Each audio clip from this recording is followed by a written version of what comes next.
probably see that nice spider hanging down there.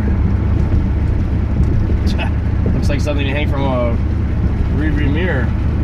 It's a little chilly. So I'll let that guy sit there. He's not bothering me. So broad strokes. I'll get into what I'm referring to here. Broad strokes is something, a picture that is painted of Grand Prix, in particular the LS4 with the transmission 4T65E HD. What I've been seeing lately, and this is only normal, comments on, especially one of my particular videos I had, why I love my car so much, excuse me, is these are trash. They're junk. They don't work. The whole car sucks. And what's happening, and I know exactly what's happening. What's happening is the Grand Prix, the GXPs, the Impala SS, the Buicks, Monties, quit making them in 2008. Well, I mean, technically they made the Buicks, I think the Impalas through 2009 with the LS4. And what's happening is since 2009, obviously, it's been almost 7 years. So a lot of these vehicles, the LS4, it's approaching well over 100,000 miles for a lot of them. They're no longer a newer car. A lot of them have over 100,000 miles. So more and more things are starting to go wrong, but not a lot. We're talking about the transmission here. And what I see a lot of is, I had this car for 6 months, it gave me nothing but problems. The transmission is junk. Okay, well, that's the fault of the GM engineers and their stupidity, really. And it may not even be the engineer's fault. It might have been some higher up saying, you know, how can we make this car cheap? How can we really make it so that we could just scrape by? And the problem is that the 4T65E HD,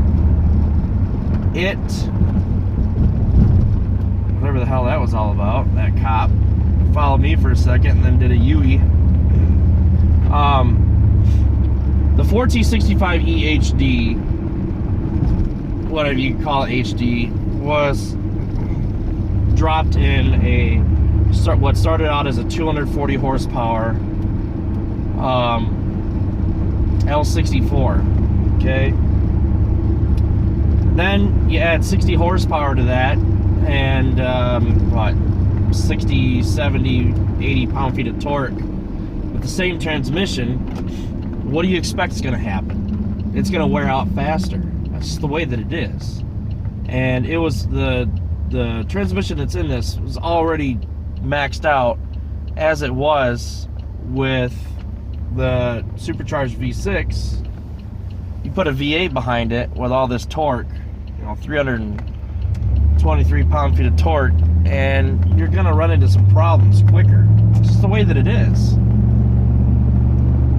And so when I see these comments about all their junk, it's like, yeah, you know what? General Motors did make a bad decision on leaving the 4T65E HD, made it to the LS4. What they should have done is done what they did with the North Star and put the 4T80E behind it. A little bit stronger of a transmission. Would probably hold up to the LS4 just fine. But they stuck it in the 275 horsepower North Star. So, you know, I wasn't there to design the car, you know, the drivetrain or anything else like that, so I don't know. I don't know if they were just trying to cut corners. I really don't know. But the point is that it really kind of pisses me off that the entire car gets a bad rap just because of the transmission. And yes, just like any other car, you're going to have problems. One of the other known problems, especially with the LS4, you know, the lifters, they tend to get starved for oil on cold starts. The displacement on demand causes issues. And, you know, in my case, the balancer tends to split apart at about 100,000 or more miles. But those things, I mean, that comes with any vehicle that you have. You know, it's just, you run into a certain problem.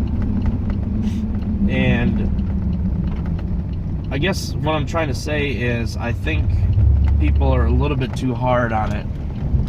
If you're thinking about getting one of these, the LS4, just make sure you do your research and know what you're buying. I did my research before I got this car. I knew exactly what was going to happen. If you can get a warranty that'll cover the transmission and the motor, because really there's not much else that goes wrong with this car. There really isn't. Yeah, I've had wheel bearing sensor issues, and you're always going to have those cars that just, it just seems like it's an endless triad of problems. But that, you know, that's just the nature of the beast. Any car is going to be like that, where you have a problem that you can't fix or can't solve. You've had people look at it left and right. I mean, it's just the way that it is. So I keep getting told I need to get rid of this car now before I run into some serious problems. It's like, any vehicle you have is going to have problems. That's just the way that it is. And, you know, I've gone 150,000 miles now with this car. Never had a serious mechanical failure. Yeah, new alternator, but what do you expect? The balancer was covered under warranty. I mean, that's just the way that it is. And so, if anybody out there is thinking about getting one of these, don't be discouraged by someone who makes a comment like, oh yeah, I had one of these and they suck. I've had two of these. My first car, other than an exhaust issue, had no problems whatsoever. This thing has given me a couple more issues, but they've all been fixed by my warranty. So, you know, I guess it's just the nature of the car. You might get lucky and never have a problem, or you might have problems from day one and every day follows. So that's pretty much all I want to say about that, I guess. I don't even know where I was going with it. So, alright guys, I'm heading home, so take care.